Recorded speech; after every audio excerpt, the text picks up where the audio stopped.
Apocalipsis, la revelación de Jesús dada a Juan el profeta.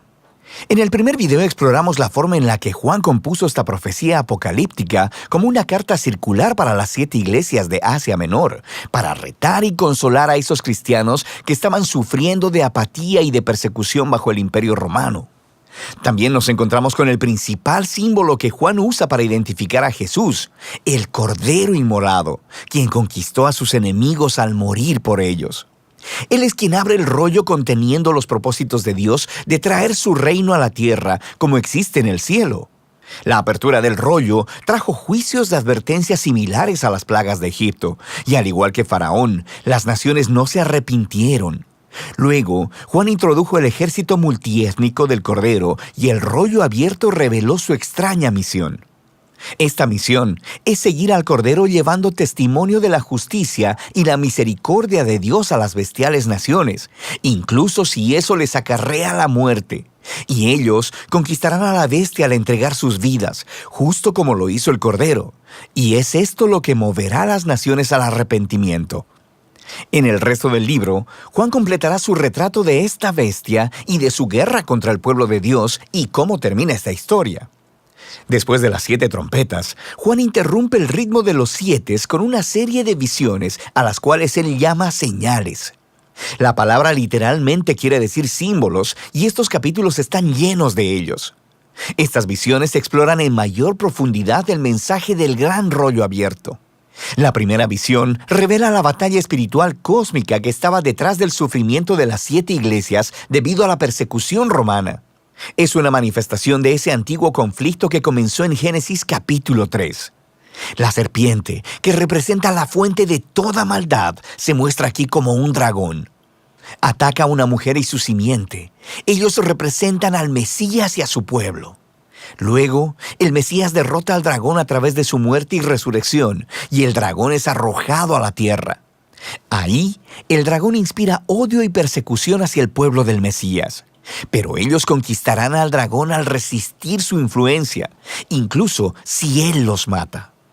Juan está intentando mostrar a las iglesias que ni Roma ni ninguna otra nación o ser humano es el verdadero enemigo. Hay poderes espirituales oscuros obrando, y los seguidores de Jesús anunciarán la victoria de Jesús permaneciendo fieles y amando a sus enemigos, justo como lo hizo el Cordero Inmolado. La siguiente visión de Juan recuenta la historia del mismo conflicto, pero en esta ocasión con el simbolismo terrenal de las visiones de animales de Daniel. Juan ve 2 bestias empoderadas por el dragón. Una de ellas representa el poder militar de las naciones, quien conquista a través de la violencia. La otra simboliza la maquinaria propagandística de la economía que exalta su poder como si fuera divino. Estas bestias demandan una completa lealtad de las naciones, simbolizada por la colocación de la marca de la bestia y su número 666 en la frente o la mano. Ahora, esta es la infame imagen, y no descubrirás su significado leyendo titulares noticiosos. Aquí Juan está haciendo una clara referencia al hebreo del Antiguo Testamento. Primero que nada, esta marca es el Anti-Shema. La escritura en la frente y la mano es una clara referencia al Shema, una antigua oración judía de lealtad a Dios que se encuentra en el libro de Deuteronomio. Esta oración también se escribía en la frente y la mano como símbolo de la dedicación de todos tus pensamientos y acciones al único Dios verdadero. Pero ahora, las naciones rebeldes demandan lealtad hacia sí mismas y obligan a todos a decidir a quién seguirán. Luego está el número de la bestia, que ha fascinado a los lectores durante miles de años.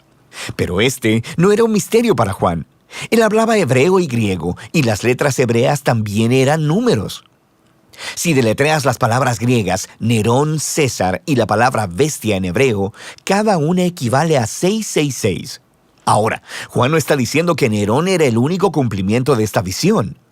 Nerón es solo un ejemplo reciente del antiguo patrón presentado por Daniel, en el cual las naciones se convierten en bestias cuando exaltan su propio poder y seguridad económica como si fuera un dios falso, y luego demandan completa lealtad de las demás naciones.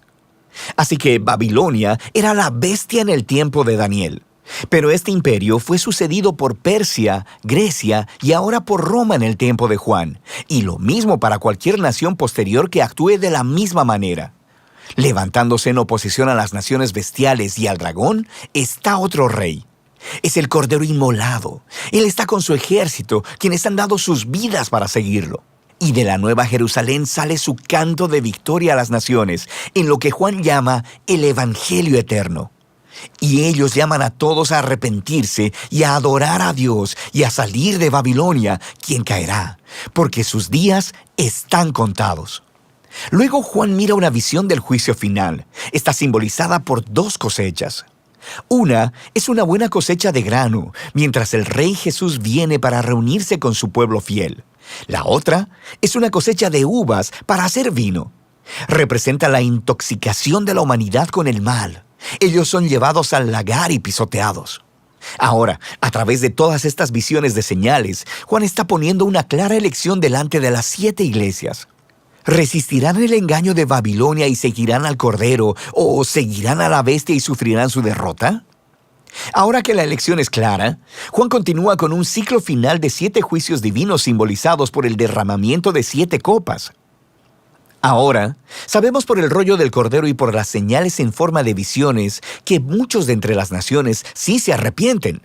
Pero así como las plagas del Éxodo son repetidas y derramadas a través de las copas, hay muchas personas que no se arrepienten. Ellos se resisten y maldicen a Dios al igual que Faraón.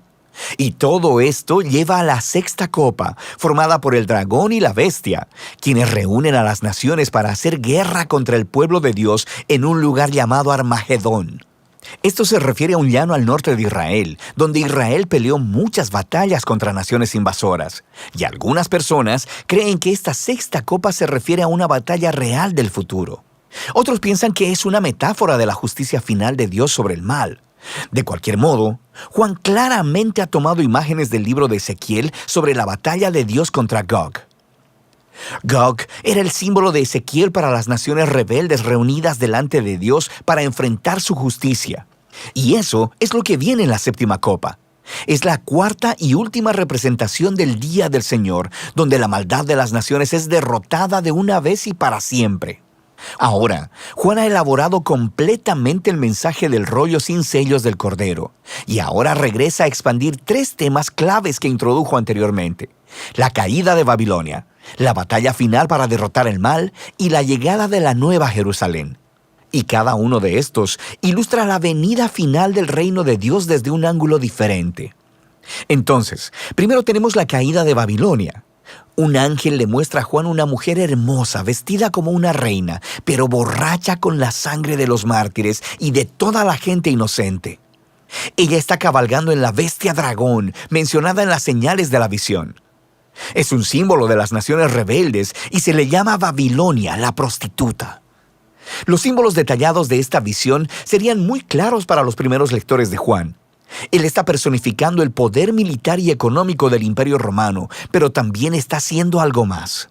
En esta visión, Juan ha mezclado palabras e imágenes de cada uno de los pasajes del Antiguo Testamento, referentes a la caída de la antigua Babilonia, de Tiro y de Edom. Juan está mostrando cómo Roma es simplemente la versión más reciente del arquetipo del Antiguo Testamento de la humanidad en rebelión contra Dios. Ellos se reúnen y forman naciones que exaltan su propia seguridad económica y militar como un Dios falso. Esto no es algo limitado al pasado o al futuro. Es una representación de la condición humana a través de la historia. Diferentes Babilonias irán y vendrán hasta que llegue el día cuando Jesús regrese para reemplazar a Babilonia con su reino. Pero, ¿cómo vendrá el reino de Jesús? Hasta este punto, el día del Señor ha sido representado como un día de fuego, un temblor o una cosecha. Y ahora se representa como una batalla final y es contada 2 veces, resultando en la reivindicación de los mártires.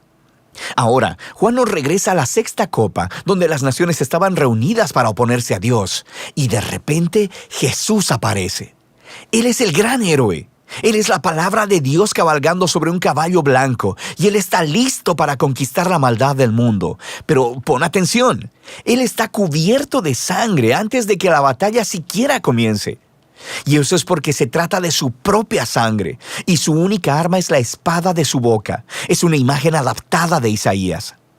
Juan nos está diciendo que el Armagedón no será un baño de sangre. Más bien, el mismo Jesús que derramó su propia sangre por sus enemigos, ahora viene proclamando justicia.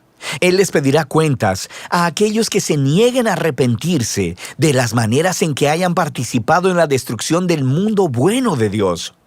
Y el destructivo fuego de infierno que ellos han desatado en este mundo de Dios justamente se convierte en el destino designado por Dios para ellos. Después de esto, Juan ve una visión con los seguidores de Jesús que han sido asesinados por Babilonia. Y ellos son resucitados y reinan con el Mesías durante 1000 años. Después de esto, el dragón que inspiró la rebelión de la humanidad contra Dios, moviliza a las naciones del mundo para que se reúnan en rebelión contra el reino de Dios. Pero delante del trono de la justicia de Dios, todos ellos enfrentan las consecuencias de la derrota eterna. Así que las fuerzas del mal espiritual y todos aquellos que no quieren participar en el reino de Dios son destruidos. Se les da lo que quieren, existir por ellos mismos y para sí mismos. Y así, el dragón y Babilonia y todos los que los eligen son puestos en un aislamiento eterno y nunca más podrán corromper la nueva creación de Dios. Ahora, hay mucho debate sobre la relación de los 1000 años con esas dos batallas. Hay algunos que piensan que se refiere a una secuencia cronológica literal, el regreso de Jesús seguido por un reino de 1000 años en la tierra llamado el milenio, seguido del juicio final de Dios. Otras personas piensan que los 1000 años son un símbolo de la victoria presente de Jesús y los mártires sobre la maldad espiritual, y que las dos batallas representan el regreso futuro de Jesús desde dos ángulos diferentes. Cualquiera que sea la postura que tomes, el punto principal es claro. Cuando Jesús regrese como Rey, Él lidiará con el mal para siempre y reivindicará a aquellos que han sido fieles a Él. El libro concluye con una visión final del matrimonio del cielo y la tierra. Un ángel le muestra a Juan una hermosa novia que simboliza la nueva creación que ha venido a unirse para siempre con Dios y con su pueblo del pacto. Dios anuncia que Él viene a vivir con la humanidad para siempre y que Él está haciendo todas las cosas nuevas. Esta visión de Juan es un caleidoscopio de las promesas en el Antiguo Testamento. Este lugar es un cielo nuevo y una tierra nueva, una creación restaurada que ha sido sanada del dolor y la maldad de la historia humana. También es un nuevo jardín del Edén, el paraíso de vida eterna con Dios. Pero no es simplemente un regreso al jardín, es un paso adelante hacia una nueva Jerusalén, una gran ciudad donde las culturas humanas en toda su diversidad trabajan juntas en paz y armonía delante de Dios. Y en el giro más sorprendente de todos, en la nueva creación, no hay edificio dedicado a ser templo, porque la presencia de Dios y el Cordero que alguna vez estuvieron limitadas al templo, ahora llenan cada centímetro del nuevo mundo. Y allí hay una nueva humanidad, cumpliendo el llamado que se les dio a los primeros humanos en la primera página de la Biblia. Reinar como imagen de Dios, colaborar con Dios en dirigir su creación hacia un territorio nuevo e inexplorado. Y así termina el Apocalipsis de Juan y la épica narrativa de toda la Biblia. Juan no escribió este libro como un código secreto para que descifres los tiempos del regreso de Jesús. Es una visión simbólica que produjo un reto y trajo esperanza a las 7 iglesias del primer siglo y después de ellas a cada generación de cristianos. Nos revela el patrón de la historia y la promesa de Dios en el sentido de que todo reino humano eventualmente se convierte en Babilonia y debe ser resistido en el poder del Cordero inmolado. Pero hay una promesa. Jesús, quien amó y murió por este mundo, no dejará que Babilonia esté fuera de control. Él regresará a quitar el mal de su mundo bueno y hará nuevas todas las cosas. Y esta es una promesa que debe motivar a cada generación del pueblo de Dios a ser fieles hasta que el Rey regrese. Y de eso se trata el libro de Apocalipsis.